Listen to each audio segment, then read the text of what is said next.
It's Tuesday morning here, PFT Live. We await further word regarding the health of Bills safety Damar Hamlin, who collapsed on the field during the first quarter of last night's game between the Buffalo Bills and the Cincinnati Bengals. The absolute latest information we have came from the team in a tweet that was posted at 1:48 a.m. Eastern today.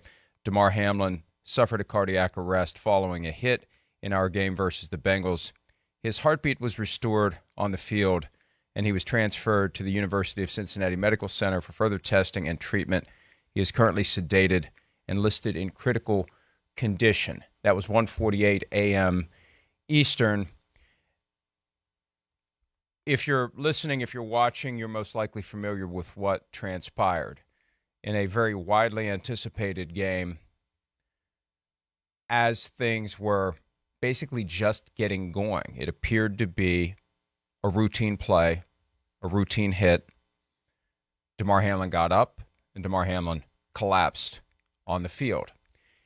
We see the precautions that kick in on a regular basis, the activities that the trainers and the medical staff engage in, mainly as a precaution. We get used to it. At some point, it became obvious that this was more serious than the usual precautions that are implemented and deployed in situations like this. An ambulance was on the field. CPR was performed. Joe Buck of ESPN said for 9 minutes. An automatic external defibrillator device was used to restore the heartbeat of Damar Hamlin, and Damar Hamlin was taken to the hospital for treatment, for care, and the game eventually was suspended after a period of time where people who are dealing with unprecedented circumstances are trying to figure out the right way to proceed. It was a difficult night for anyone who cares about the sport of football and the men who play it. It was a difficult night for those trying to deliver the news because there really hasn't been much of it. And what we're going to do over the course of the next hour, and we're just going to do a 1-hour show today. Peter King's going to join me momentarily. Chris Sims will be with us later. We're going to focus on what we know.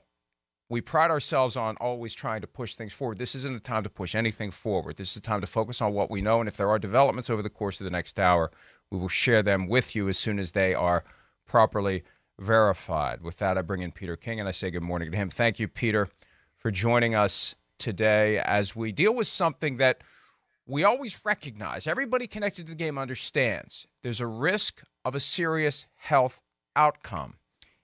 It happens rarely.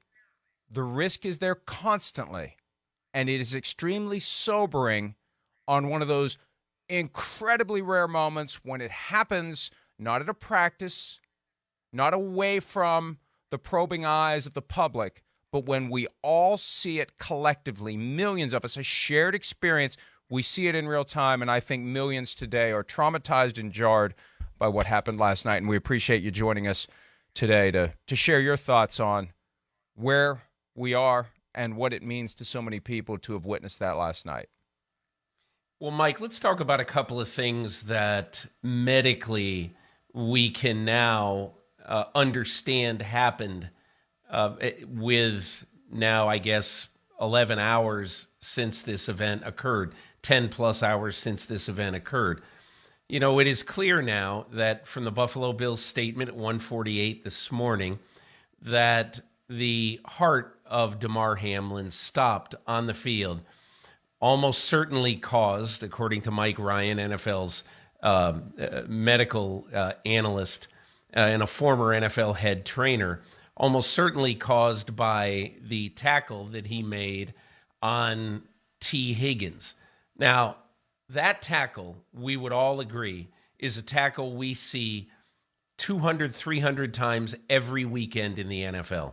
There was nothing particularly different about the tackle. It just so happened that most likely that he was hit at exactly the right spot to basically cause this cardiac arrest to occur.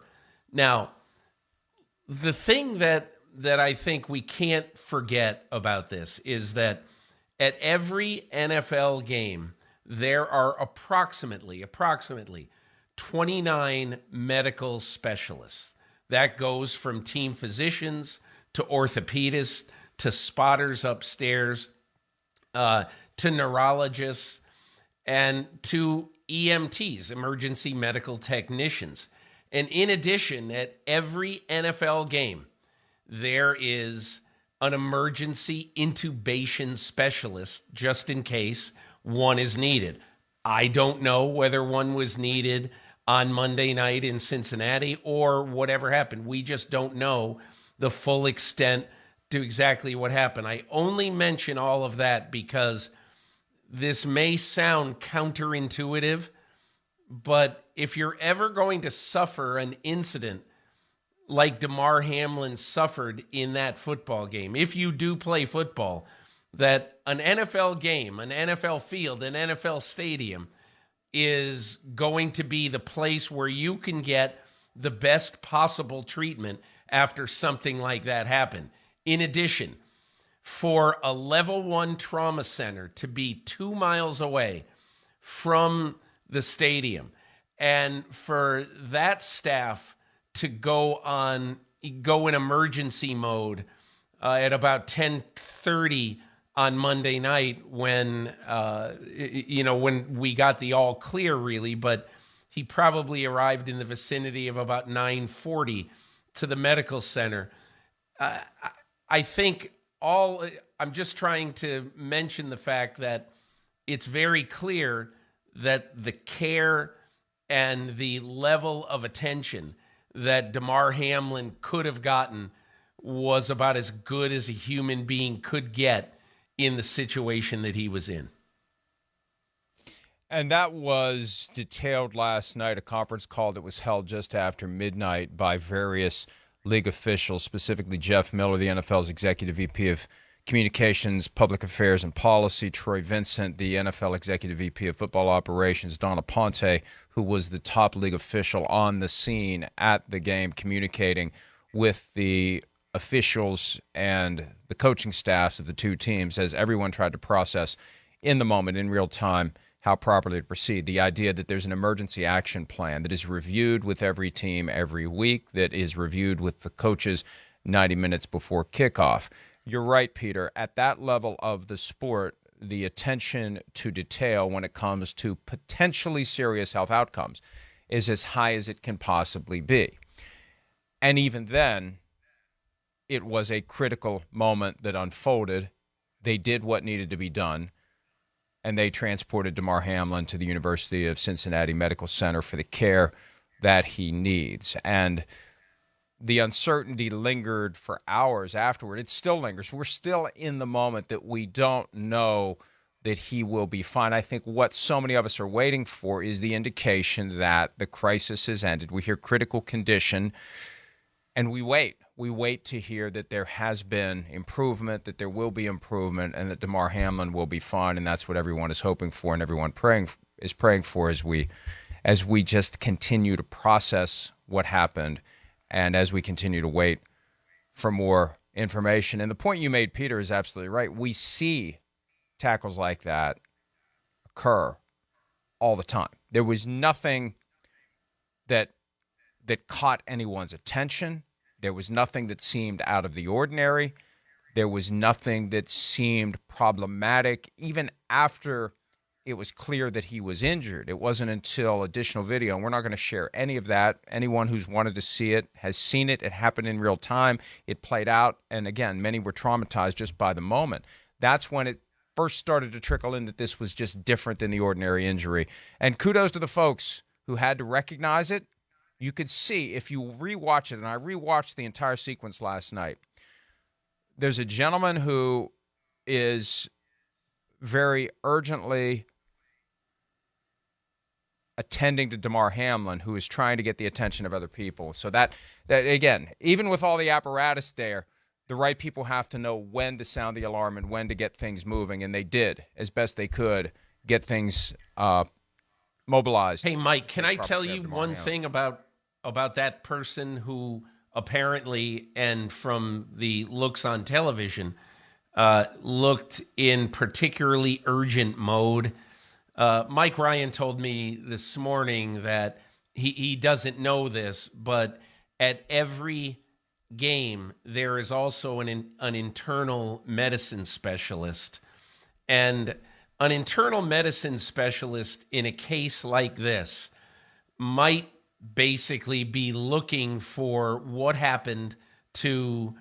Do you remember the story, Mike, of DJ Hayden at the University of Houston, where before DJ Hayden came into the NFL, there was a lot of question about should we even draft DJ Hayden because he had a very traumatic heart injury while playing football in which his aorta was torn and he walked off the field and seemed absolutely fine. And it wasn't until later on further examination that they found that his aorta was torn, which means that the normal heart function is disrupted. Blood can be spurting into internal areas of the body rather than simply pumping to all areas of the body. And so it's possible that the person who was looking on with such urgency could have been a person who was saying, listen, this may not just be a cardiac arrest. It could also be something more serious. And that is what my intention was, to describe how 29 medical personnel are at every NFL game. And so it appeared as though, anyway, that even though, Hamlin was in great distress on the field, that almost immediately he was getting about as good a care as a human being could get in that situation. And there's been so much sensitivity, and rightfully so, over the past 13 years to head trauma. There are other ways that you can suffer very serious outcomes playing football. There are other organs that can be compromised, the heart and others. Chris Sims will be joining us in a while. He is the player who lost the spleen as a result of a series of hits that he took on a very hot day in Tampa Bay back in September of 2006. And the doctors had to recognize that he was in a very serious condition. This all happened after the game. It didn't play out on the field during the game. That's what makes this one different. I thought of Corey Stringer, Peter, the Minnesota Vikings right tackle who died as a result of heat stroke at training camp. Again, that didn't play out for us to see. It was very traumatic to hear about it. It was very concerning. It underscores the risks of participating in activities like that in heat, and changes were made as a result of it. But it wasn't a shared collective experience. We say all the time that the NFL is the one thing that can bring millions together in one moment. Nothing else does that anymore. Nobody watches the same thing at the same time other than professional sports, college sports, specifically NFL football. And to see that happen as a gigantic audience had to be tuned in for a very impactful late season game. It's something that a lot of people are having trouble processing, and we continue to wait for further word on the status of Damar Hamlin. Hi, it's Mike Florio. Thanks for watching PFT on YouTube. Hit subscribe for the latest news and analysis from Pro Football Talk.